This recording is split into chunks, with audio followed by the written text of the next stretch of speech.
Welcome to secret of சமையல். இன்னைக்கு நம்ம பார்க்க போகிறது ஒரு இன்ட்ரெஸ்டிங்கான ஒரு ரெசிபி. இது என்ன அப்படின்னா, இது வந்து ஜுகினி ஸ்டர் ஃப்ரை அப்படின்னு சொல்லலாம், இல்லைன்னா ஜுகினி சப்ஜி, இது எப்படி வேணால் சொல்லலாம். இது நம்ம ஜுகினி வந்துட்டு சாதாரணமாக நம்ம அதிகமாக யூஸ் பண்ணுறது இல்லை. ஆனால் ஜுகினி வந்துட்டு ரொம்ப டேஸ்டியான வெஜிடபிள், ரொம்ப ஹெல்த்தியானதும் கூட. நிறையா வாட்டர் கண்டென்ட் அப்புறம் ஃபைபர் கண்டென்ட் இருக்கக்கூடிய ஒரு வெஜிடபிள், 0 கொலஸ்ட்ரால். வெயிட் லாஸில் இருக்கிறவங்களுக்கு இது ரொம்பவே யூஸ்ஃபுல்லாக இருக்கும். ஜுகினி நீங்கள் அடிக்கடி எடுத்துக்கிட்டிங்கன்னா இது கிட்டத்தட்ட நம்மளோட சொரக்காய் அப்புறம் பூசணிக்காய் அந்த டைப்ல இருக்கும். உங்களுக்கு ஒரு மாதிரி டேஸ்ட் என்ன மாதிரி இருக்கும் அப்படின்னு உங்களுக்கு தெரியாதுன்னா இந்த சப்ஜி நீங்க ட்ரை பண்ணி பாருங்க. இது சப்பாத்திக்கு ரொம்பவே நல்லா இருக்கும். நம்ம சாதாரணமா நம்ம ரைஸ் ஐட்டத்துக்கு, நம்ம ரசம் சாதம், சாம்பார் சாதத்துக்கு கூட வச்சு கூட சாப்பிடலாம். ரொம்பவே நல்லா இருக்கும்.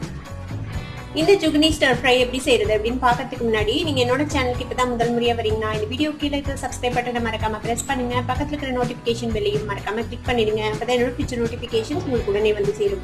சரி வாங்க, இப்போ இந்த டேஸ்டியான ஜுகினி ஃப்ரை எப்படி செய்யலாம்னு பார்க்கலாம். பாருங்க, இதுதான் நம்மளோட ஜுகினி.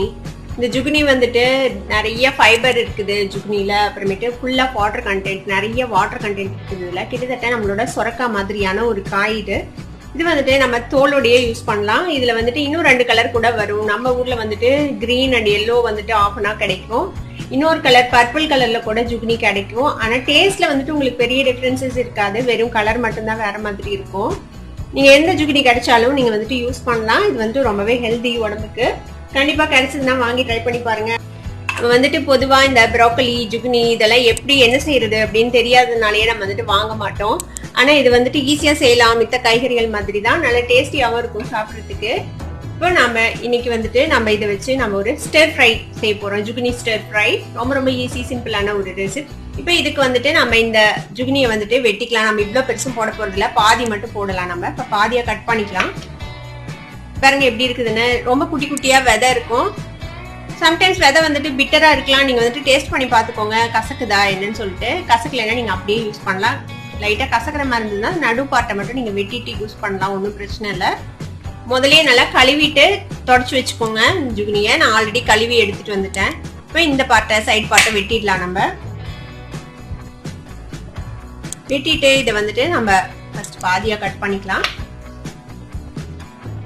பாருங்க, தெரியுதா? சின்ன சின்ன விதை தெரியுது பாத்தீங்களா? இது கசக்கல, நான் டேஸ்ட் பண்ணி பார்த்துட்டேன். இது கசப்பால இல்ல, நல்லா இருக்குது இந்த ஜுகினி. இப்போ இதை வந்துட்டு நம்ம கொஞ்சம் ஒரு இன்ச் அளவுக்கு கொஞ்சம் நீள துண்டுகளா நம்ம இதை வெட்டிக்கலாம். இந்த அளவுக்கு பீசஸ் தான் நம்ம வெட்டிக்கலாம்.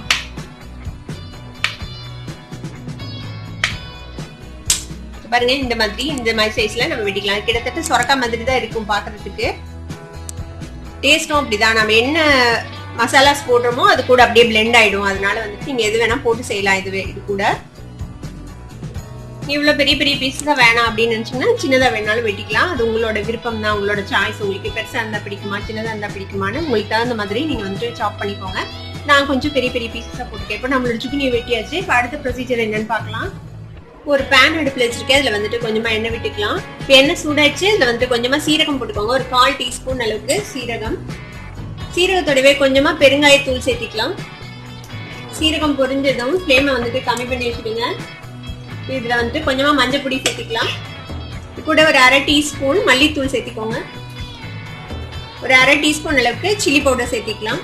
கொஞ்சமா pepper powder, 1/4 teaspoon pepper powder சேர்த்திக்கலாம். இப்போ ஃப்ளேமை வந்துட்டு கம்மியாவே வச்சுக்கோங்க, இல்லைன்னா வந்துட்டு இந்த மசாலாஸ் எல்லாம் தீஞ்சு போயிடும். இது லைட்டா வந்துட்டு இந்த எண்ணெயில இப்படியே ஃப்ரை பண்ணுங்க. ஃப்ரை ஆயிடுச்சு பாருங்க. இப்போ வந்துட்டு நம்ம இந்த ஜுகினி வெட்டி வச்சுக்கோம்ல, அதை சேர்த்திக்கலாம். இந்த ஜுகினி இதோட சேர்த்து நல்லா பரட்டி விடுங்க. இந்த ஜுகினி வேக வைக்கிறதுக்கு வந்துட்டு நம்ம தண்ணி எல்லாம் சேர்த்து தேவையில்லை. ஏன்னா இதுலயே ஏகப்பட்ட தண்ணி இருக்கும். அதனால அதுலயே வெந்துடும் இது. அதோட இது வந்துட்டு ரொம்ப சாஃப்டான ஒரு வெஜிடபிள், சீக்கிரமே வெந்துடும், குயிக்கா குக் ஆயிடும். இந்த ஜுகினிக்கு தேவையான அளவுக்கு உப்பு சேர்த்திக்கோங்க. இப்போ நல்ல ஒரு மிக்ஸ் பண்ணியாச்சு. இப்போ நம்ம வந்துட்டு ஒரு லிட் போட்டு ஒரு 4 மினிட்ஸ் அப்படியே வேக விடுங்க. ஃப்ளேம் வந்துட்டு லோலயே இருக்கட்டும், அதிகப்படுத்த வேணாம். இது 4 நிமிஷம் வேகும் போது இடையில திறந்து நீங்க வந்துட்டு ஒரு கிளறி விடுங்க. அப்பதான் இந்த மசாலாஸ் வந்துட்டு ஈவனா எல்லா பக்கமும் பிடிக்கும். அதுக்காக இப்போ திருப்பியும் நம்ம மூடி வச்சுக்கலாம். இன்னொரு 4 நிமிஷம் அப்படியே வேகட்டும். ஒரு 4 நிமிஷம் ஆச்சு. இப்போ நம்ம ஓப்பன் பண்ணி பார்ப்போம். பாருங்க, நம்ம தண்ணியே விடல. ஆனா எவ்வளவு தண்ணி விட்டுருக்கு பாருங்க. இந்த காயில இருந்துட்டு இவ்வளவு தண்ணி வெளில வருது.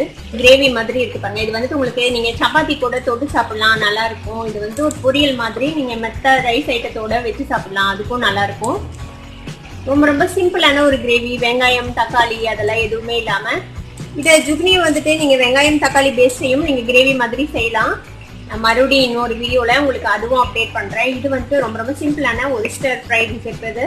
இனி ஃப்ளேம் அதிகப்படுத்தி வச்சுக்கோங்க. இனி இந்த தண்ணி சுண்டணும், அதனால நம்ம கொஞ்சம் ஃப்ளேம் அதிகப்படுத்தி வச்சு இந்த வேக வச்சுக்கலாம். இப்போ இதை இந்த மாதிரி லைட்டா ஒரு கிரேவியோட நீங்க இறக்கலாம், இல்லைன்னா இன்னும் கொஞ்சம் ட்ரையா வைக்கலாம். எப்படி வேணுமோ உங்க விருப்பத்துக்கு நீங்க வந்து பண்ணிக்கலாம். இப்போ நம்ம செக் பண்ணி பார்க்கலாம் இது வெந்துருச்சான்னு சொல்லிட்டு. பாருங்க ஈஸியா பியர்ஸ் ஆகுது, வெந்துருச்சு. நல்லா வெந்துருச்சு பாருங்க நம்மளோட ஜுக்னி. இப்போ இதை ஃபினிஷிங் டச்சுக்கு நீங்க வந்து சாட் மசாலா போடலாம், இல்லைன்னா லெமன் ஜூஸ் கொஞ்சம் பிழிஞ்சு விடலாம். எது வேணுமோ நீங்க வந்துட்டு போட்டுக்கலாம். லைட்டா ஒரு புளிப்பு டென்ட் இருந்ததுன்னா இதுல நல்லா இருக்கும். இப்போ இதுல நான் வந்துட்டு ஒரு கால்வாசி அளவுக்கு எலுமிச்சம்பழ சாறு பிழிஞ்சு விட போறேன்ல. இது கூடவே கொஞ்சமா கொத்தமல்லி தலையை நம்ம கட் பண்ணி சேர்த்திடலாம். இதை ஒரு மிக்ஸ் பண்ணி நம்ம அடுப்பை ஆஃப் பண்ணிடலாம். எலுமிச்சம்பழ சாறு சேர்த்துனதுக்கு அப்புறம் ரொம்ப நேரம் நீங்க வந்துட்டு ஃப்ரை பண்ணக்கூடாது, கசந்து போயிடும். இந்த மாதிரி ஒரு மிக்ஸ் பண்ணி நம்ம அடுப்பை ஆஃப் பண்ணிடலாம். அவ்வளவுதான், நம்மளோட ஜுக்னி ஃப்ரை ரெடி ஆயிடுச்சு. நம்மளோட ஜுக்னி இப்போ ரெடி ஆயிடுச்சு. இதை நீங்களும் ட்ரை பண்ணி பார்த்துட்டு எப்படி இருந்தது அப்படின்னு கமெண்ட்ஸ்ல ஃபீட்பேக் கொடுங்க. இந்த வீடியோ உங்களுக்கு பிடிச்சிருந்ததுன்னா சப்ஸ்கிரைப் பண்ணுங்க, பக்கத்துல இருக்கிற பெல் ஐகானை கிளிக் பண்ணுங்க. அப்படிதான் என்னோட நோட்டிபிகேஷன் சொன்னேன் உங்களுக்கு வந்து சேரும். லைக் பண்ணுங்க, ஷேர் பண்ணுங்க. தேங்க்யூ ஃபார் வாட்சிங் this video viewers. Bye bye.